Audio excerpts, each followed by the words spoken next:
Lived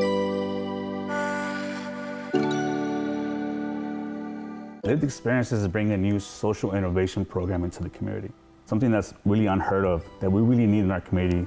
I started this program because of my own experience in life. And I wasn't educated. I was very disconnected from my own family, from my own community, and even from the whole system itself, Oceanside itself. The whole idea is to bring as much wonderful people together, to really have a support system for not only our youth, but also our homeless people, or just the working families itself. I'm on a mission to educate, to heal, and to support our communities. The more we smile, the better we live. Events like this are highly of importance. I mean, it brings awareness to people that don't have this information or not really aware of what's happening out there. It brings people together from all aspects and really have that conversation, a real raw conversation, a human conversation, and how do we come together as a team, as a city, as a community. So our last group of speakers understands that they stand between you and lunch, but that does not mean that what they have to say is not extraordinarily important.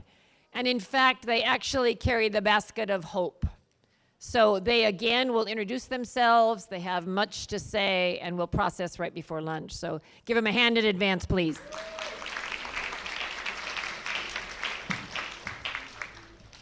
All right, good afternoon. Can everyone hear me okay? Yeah, wonderful. First off, I'd like to thank Oscarine and Tony and all the organizers of this event. I'm humbled to be here. My name is Paul Montanches, and I'm a health educator, diabetes educator with Blue Shield Promise. We work with Medi-Cal and CalMedi Connect members. We're a managed plan. And as a health educator, how did I get to this point to be here on stage with you? I'm a first generation college graduate. My parents emigrated from Cuba, and we landed in Hawthorne, California, and so once I graduated college in the field of nutrition, within two weeks I was on a plane to Guatemala to work as a Peace Corps volunteer in nutrition projects, right? So I'll talk about, I was young and idealistic, I was gonna save the world, right? And talk about, if you're here to help, you're wasting your time, right? That was a great lesson to learn then. But I was working nutrition projects up with indigenous Mayan populations up in the western highlands of Guatemala. And I saw a lot of cases of vitamin A deficiency that caused xerophthalmia and night blindness and eventually blindness in really young populations. We also saw a lot of cases of pellagra that causes the 3Ds, right? Dermatitis, diabetes, and dementia. Yeah? So we know that the idea of nutrition not only is it important for physical health, it's also really important for spiritual, emotional, psychological health as well. So there is a strong correlation connection with that. We understand that, right? But we understand that it's not just about going there. As a Peace Corps volunteer, I was out there saying, well, eat more fruits and vegetables. Hey, maybe you should cut back on this and eat more of this, get a little exercise. That's always good, right? Make sure you get enough sleep. I'm still preaching the same thing, right? But we realized it was systems that were involved as well, right? We did a major project while I was there in Guatemala where we assessed the diet of around over 1,000 families in rural towns in Guatemala. And what we found is, people are really deficient in a lot of areas. Their main source of calories are corn and sugar. So at the end of that 2-year project, the solution to the deficiencies was, we see vitamin A as a major one, right? Vitamin A deficiency. Let's go ahead and fortify the sugar that they eat with vitamin A. That way they can get more vitamin A that way, instead of looking at, how about the issue of land reform and having people be able to grow their own food and not be displaced, and all these other issues that are involved with that. And then when I got back, I actually went then to what is now known as South Sudan, and also experienced very similar issues where, we went there, worked with USAID. We were going in there and telling people this is how you have to eat, and these are the things you have to do to stay healthy. And then realizing that all the food is weaponized in a lot of places, right? And that's a great way to control populations, right? And then when I came back to the United States, I thought I was going to be traveling the world, working internationally for the rest of my life. Then, I fell in love, I got married, all that good stuff. And then I realized there's enough need here in the United States. You don't have to go nowhere to find it, right? I started realizing we're probably the most malnourished country in the world, without a doubt. Well, how can that be? Well, we have this issue of overconsumption and obesity and stuff like that. Yeah, that's part of malnutrition as well. And we know that malnutrition affects this, communities that are of color and are historically oppressed communities, right? So, as a diabetes educator, one of the things that is the saddest working with our population is seeing younger and younger people living with type 2 diabetes, which we used to call adult onset diabetes when I first became a diabetes educator, but you can't call it adult when a 12-year-old is getting adult onset diabetes. Now we change it to type 2, type 1, right?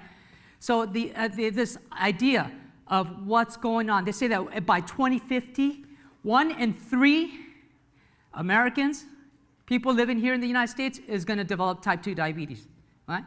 Well, it has to do with what we're putting into our body, and that affects our health, our physical and mental health as well. Working with people living with diabetes, uncontrolled blood sugar, we know that it causes dementia and mental health and cognitive impairment when blood sugars are high.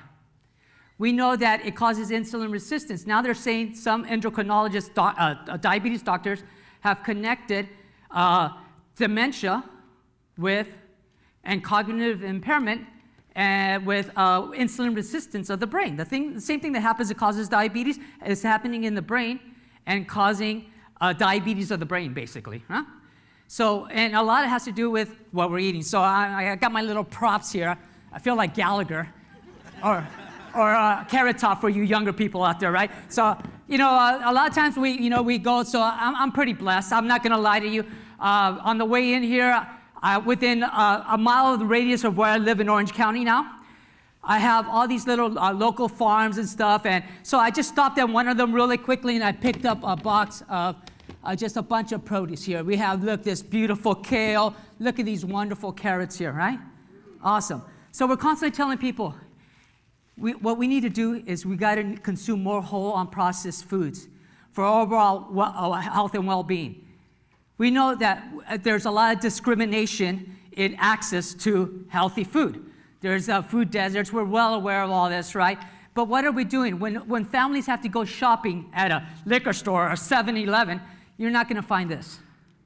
And why are we not subsidizing this right here, right? Instead of subsidizing, let's see, where is it? Oh, here we go. This, right? So we give companies that produce these things, right? These poisons we know they are addicting, right? And we give them, all these incentives to produce this stuff. Yeah, and it's great for us, right? Because it's convenient food, and they give it a sense of being healthy, all this stuff. But we know that it's just causing us issues, right? And but the problem is this. So we put it on the individual, on the families, on the communities. Just eat more fruits and vegetables. Okay, easier said than done. I don't know a 5-year-old that I ever said, "Hey, you want some Fritos or you want some carrots, buddy?" They're gonna say, "Hey, give me those carrots right now." I don't know too many adults that would as well, right? So what we need to do is we need to start making this a lot more accessible.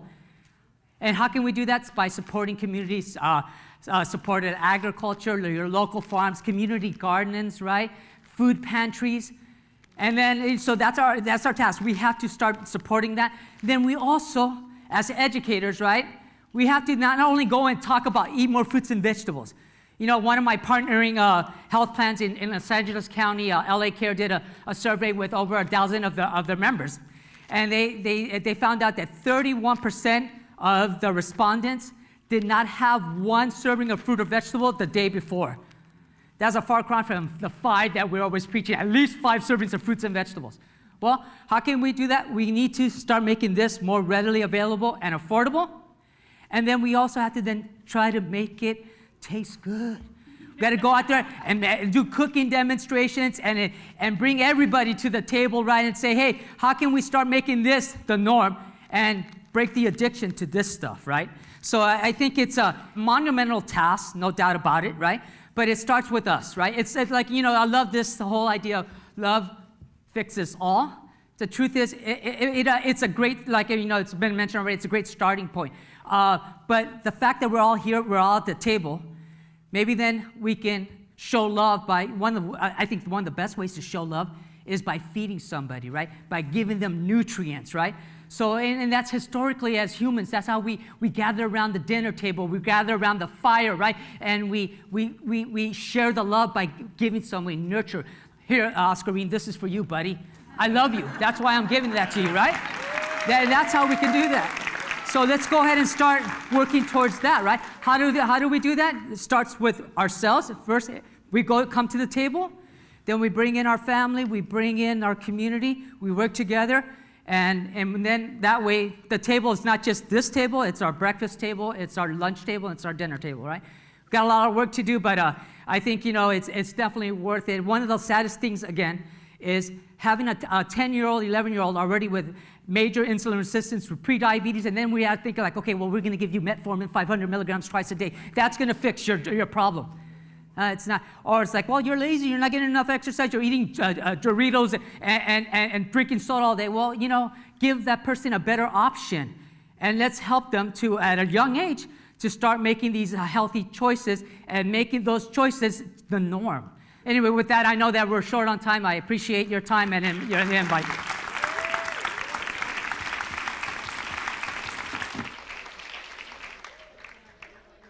I love that you brought food. I should have brought donuts. My name is Abdurrahman Mohammed Isa. I go by Abdul, I go by Hey, you, any number of things. I am a special education teacher, principal in Los Angeles, specifically in South Central and Watts, before moving down here to pursue my PhD in education studies at UC San Diego. I came down here to work in a lab that focuses on trauma and well-being, which is very fitting for what we're talking about. The public health of our nation, of our community. And before I go any further, we've heard a lot of stories today, and I just want to take a collective sink. Can we all just take a breath together? Just in through our nose, hold it in our stomachs, and then exhale through our mouths. Just settle in a little bit. Our nervous systems kind of go a little haywire. I wanted to talk about a lot of things. I wanted to solve trauma and well-being in 5 minutes, and hearing everybody speak, the themes that kept coming up for me were trauma, identity, connection, and transformation. And trauma is usually defined as like a loss of safety, but for us, especially in the education system, especially for us that hold identities that are multiple, that are liminal, that are intersectional, and that wrestle with privilege as well. Trauma is a disruption, a violation of our identity, our connection to self, to family, to culture, to community. And schools are houses of healing, where all of this work can take place and transform. In spaces like this, in spaces that call in, that are safe, that are brave, that are vulnerable, that allow us to practice reflection, questioning, challenging, growth. And that's not always the case. I have had beautiful experiences in education. I've had terrible experiences in education. And we spend so much of our lives in the K through 12 system. We all go there, centering well-being, building skills and capacity in the adults, the children, the parents, the community, and calling in the communities to adopt their practices, their hope, their resilience, their healing is crucial for what we do. Because we in education serve the communities. We are parts of the communities, they are our partners, and we're in a moment in time where there is a monocultural, monolingual movement that wants to erase all but a very narrow, very exclusive identity. And so schools need support. And for us, that support is us mobilizing into action. The work that we do here, the connections we make here, the people that we see, that we hear, that resonate with us, those are the communities we build. Those are the communities that will help us run for school boards, advocate for more resources. All of our schools should have social workers and therapists in them. All of our teachers should be trained in psychological first aid, somatic experiencing, how to triage, how to teach, and how to refer to people on campus that can handle immediately what comes up. Addiction is everywhere. Trauma is pervasive, it is collective, it is cascading. I was thinking about what the chief of police was talking about. Collective cascading trauma is spread every day. We spread it through social media. We share it on our phones. We don't always look at funny things on TikTok. Sometimes it's really depressing and graphic. That access is beautiful to one another, but it also can be misused. And so schools have the opportunity to educate on how to navigate those systems, how to empower and find agency in our youth who are wrestling with so much. Being alive right now is hard. We've lived through a pandemic, right? We've lived through racialized trauma. Some people have emigrated to this country. The lived experiences of our lives have been passed down. Trauma is intergenerational. We know it gets passed down, right? But we know hope, resilience, joy, and excellence also get passed down. And we all hold those. So for us in education, our job is to facilitate the experience and support the growth and healing and actualization of others. And we have to do that together. So thank you very much. I would like to right now, if you will, indulge me a little bit. I would appreciate it. Can we all stand up for a second, please? We've been sitting a long time, right? Been sitting a long time. It's gonna walk you through a short exercise that anybody can do, right? I want you to just tap on your chest as you look around. Look for what's safe. Look for what your gaze lands on. That's a resource. So love for me caught my eye as soon as I walked in, and that's my anchor today. I'm feeling anxious, I'm feeling something, I'm gonna look at love, right? And just repeat after me a little bit. I am safe. I am known. I am loved. One more time. I am safe. I am known. I am loved. I love that. Thank you so much. So now let's just stretch out a little bit, give ourselves a little hug. We're gonna move around a little bit. This is just get in motion. Start to feel your body. Sometimes we dissociate, we're sitting too long, something triggers us. Move around a little bit, cross and uncross your arms. Take another deep breath. I think it was T that did a little washing off. Get rid of what you don't know. You don't need it, get rid of it. And then let's sit back down, and I'd like to just close our eyes and sit back down. I'm gonna close my eyes as well. Hopefully I don't trip over anything. Well, let's close our eyes. Take another long, deep breath in, and I want you to picture the person in your life that cracks you up the most. Who is that person? Think about that person. Think about their beaming face. They're telling you something absolutely ridiculous. Like, I can see my wife running up to me like, look what I just found on TikTok. And it's like, I love that, thanks. And think about that person. You're walking towards them. They're looking up and beaming at you. This is the person that just does it for you. Give them a hug. And then what we're gonna do collectively, when we're done with this conference, either at lunch or afterwards, we're gonna call them and tell them we love them. Connection is medicine. Connection is transformation. Connection is how we get this work done.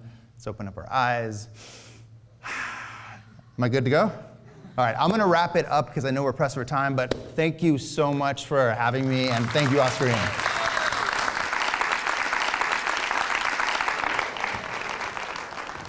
Good afternoon. I am aware that lunch is happening. I remember one of my first jobs as a busboy. It's like the worst job to get in between people and their food, right? How many know the ACE study? Okay.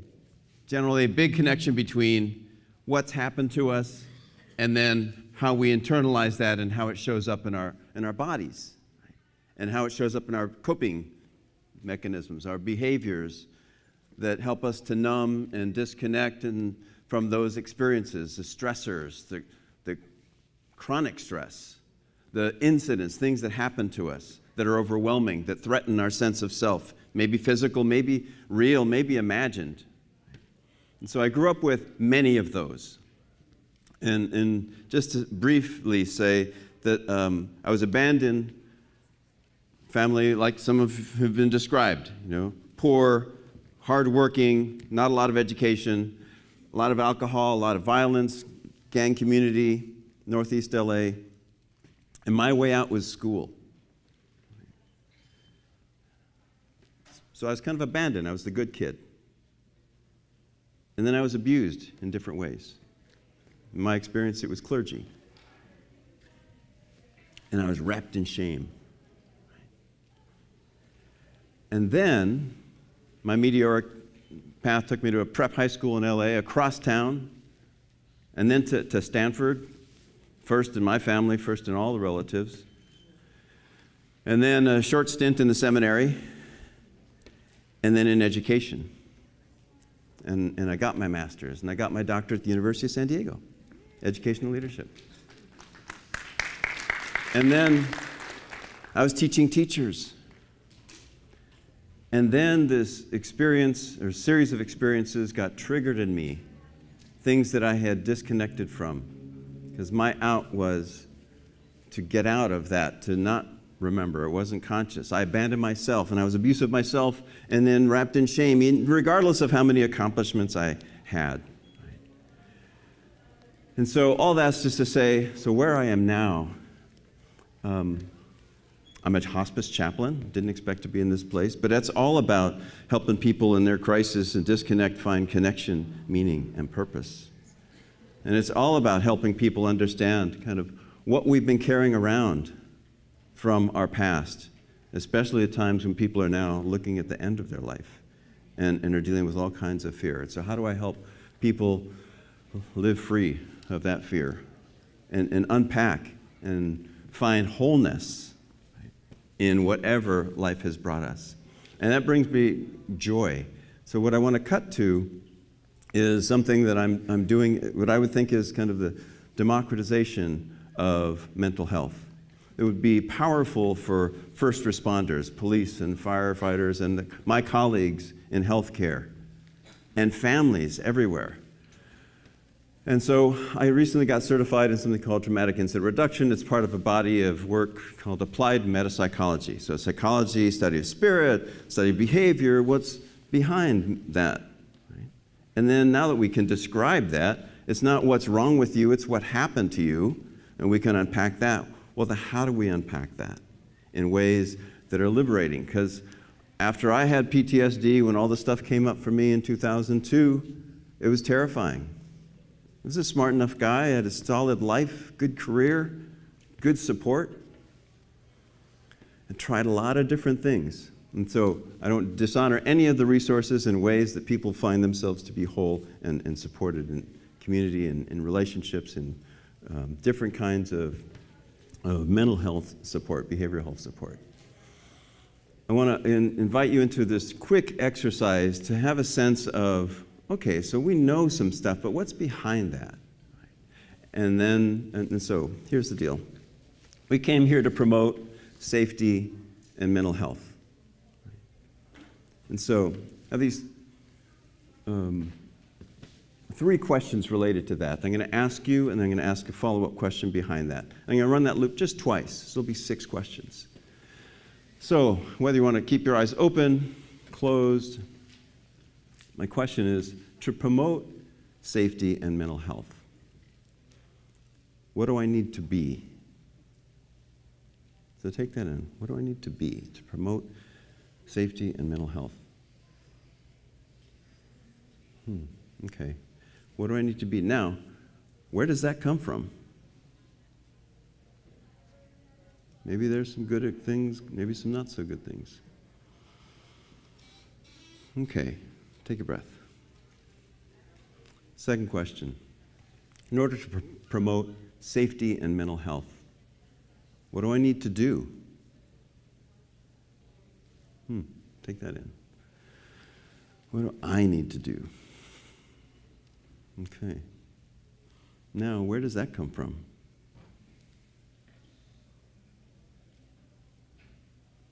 Maybe it's good, maybe it's not so good. Evaluate that. Okay. In order to promote safety and mental health, what do I need to have? What do I need to have? What do I need to have? Okay, whatever you come up with, where does that come from? Maybe it affirms. Maybe it raises some questions. We're in that loop one more time. In order to promote, and see what else is there. Right? So we don't often slow down. It's like I say, we don't ask ourselves how you're doing and actually expect an answer. We don't ask ourselves how we're doing and really expect an answer. In order to promote safety and mental health, what do I need to be?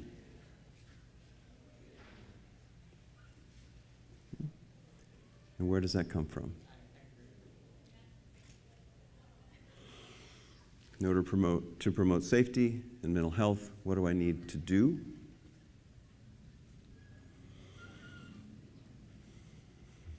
And where does that come from? In order to promote safety and mental health, what do I need to have?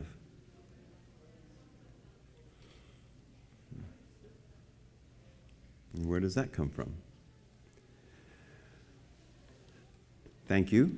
So that's just a sample of how we all need to take inventory. And sometimes it's about a whole bunch of things that aren't going to change, people, places, and things, situations. And sometimes it's specific things that have been driving us, whether we realize it or not, sometimes in not so good ways. And so I'll send out information about future kind of resource that would be helpful, trainings. And for now, I'll just invite my colleague to join us. Thank you. And you have been so patient and respectful. And I don't know if it's just me, but I smell food. I know. And it's the worst thing to be the last person to speak. So I will be very respectful. So first of all, I wanted to introduce myself. I am Rosanna Losada. I am a LCSW, which is a licensed clinical social worker. I have the privilege of serving as the CEO of Harmonium, and we provide services to children 0 to 25 and their families. I am a mother of 3 adult children that I love very much. I am the daughter of Genaro and Celia Losada, and I am the descendant of the Olmec, Mayan, Inca, and Aztec people. So with that, oftentimes when we think about mental health, we think, and what comes to mind is a diagnosis. And in fact, mental health does translate into, for many people, into a diagnosis. Maybe it's depression, maybe it's anxiety, psychosis. Those are real labels and diagnostic categories. And there's treatments, interventions, and support that you can receive for those. So I don't want to minimize the reality and the struggles that individuals with those kinds of situations face and have. But for the purpose of today and for making the connection, I want to broaden the concept of mental health to an internal and an external balance, and an alignment of the mind, body, and spirit. In Spanish, it also adds, in addition to mind, body, and spirit, it's un sentimiento de satisfacción y tranquilidad, which is a sense of feeling satisfied and tranquil. Isn't that something we all want every day? So for the purpose of today, I want you to think of it in a broader sort of way. So this is optimal when we feel a sense of love and care for ourselves, when we have a sense of love of others, and when we feel a connection with our community. So what happens that gets so disrupted? Well, there are realities that interfere with that balance. There's relationship challenges and substance use and economics and trauma that all contribute to that imbalance. It is not, well, one of the things that has happened that every single one in this room can relate to is COVID and not having access to care. And if any of you here in this room felt the discomfort of COVID in some way, I want you to sit with that, because that is what many people, BIPOC people, have experienced all of our lives, some portion of that. So if there's any question of what that feels like, it unites us in many ways because it makes it more real. It's not those people, it's all of us that get connected. It's limited access to care, as Beatriz talked about, and resources. So much of this, and I want to underscore, it's not just something that happens to you as individuals, it is a social issue. It is something that is really driven by the root cause of racism, oppression, and social injustice. Let's not pretend that that exists, and let's not forget that that really drives a lot of our experiences. I just want to say all of that to validate, because it's the truth for all of us in some way or another and shouldn't be tucked away or forgotten. All of these feelings and emotions are real. They jar our sense of safety. They can immobilize and freeze us and confuse us as to what is the next step we need to take. It creates anger and frustration and even a sense of hopelessness. So how do we disrupt these feelings and emotions to regain our balance? And so how do we face our realities, which is our truth, and honor them, and also look at other alternatives that are available to us? So how do we regain control? How do we take control? And how do we know we always have some level of control, even when it doesn't always feel like that's the case? So we acknowledge our experiences. Don't feel like you have to tuck them away and say, oh no, it's not that bad. If it feels bad, it's because it feels bad to you, because that is your truth and no one can take that away. Even in the face of adversity, we can all look and search for joy. And I think that had been discussed today in a number of different ways. Value yourself. And I circle back because I never talk about my parents, who I just have both passed away, but I love so much and I honor them. How often, I never talk about my background. I don't do these presentations and say anything about me, but who I am is who I bring today in my soul and spirit and in my balance. And I invite all of you to honor your heritage and what you bring, and not to listen and to buy into that's negative or to feel like you're less than, because who you are is part of your history, and we should be celebrating that heritage and honoring all of that aspect of who you are. And embrace that heritage with pride. It honors who you are, it honors your emotions, and it helps us decide how we want to move forward in the future. And finally, and I think this is what we've talked about all day, is to build positive connections in its relationships, to shift our heart and our head and our soul and our spirits. And everyone has come together today, I think, in many ways for a common cause of connection and a belief that things can be better, a belief that we can all contribute and work together to make our communities, our family, ourselves, our families, and our communities stronger.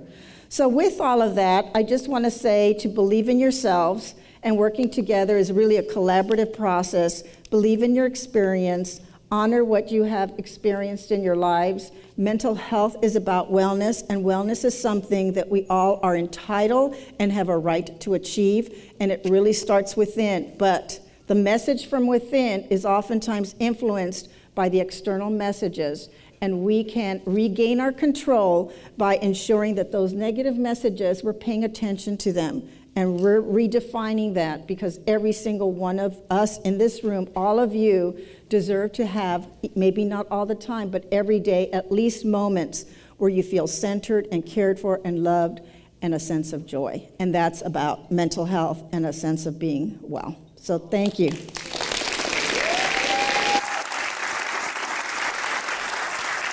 All right, all right, all right. Give him a hand one more time as you walk out.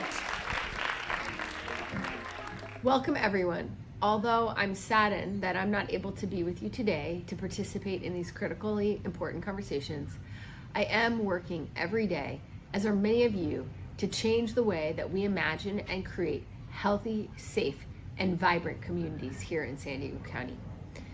When armed law enforcement is serving as the default first responder to a mental or behavioral health crisis, we know we have a problem. When the largest provider of mental health services in San Diego County is our jail system, we know we have a problem. When taxpayers are spending twice as much money to incarcerate someone with mental health needs as they would spend to provide housing or treatment, we know we have a problem. But by joining together and having conversations like the ones taking place today, we can uplift solutions that deliver real results and real change for our communities. Solutions don't happen in a vacuum. Our best ideas stem from collaboration and working together. So I'm asking you to take a moment today to talk to someone you don't know from a different industry with a different background and share your ideas with each other and then share them with my office. Thank you for all that you do. Thank you for being part of the solution. I look forward to working with you to create a healthier, safer, and more prosperous San Diego County.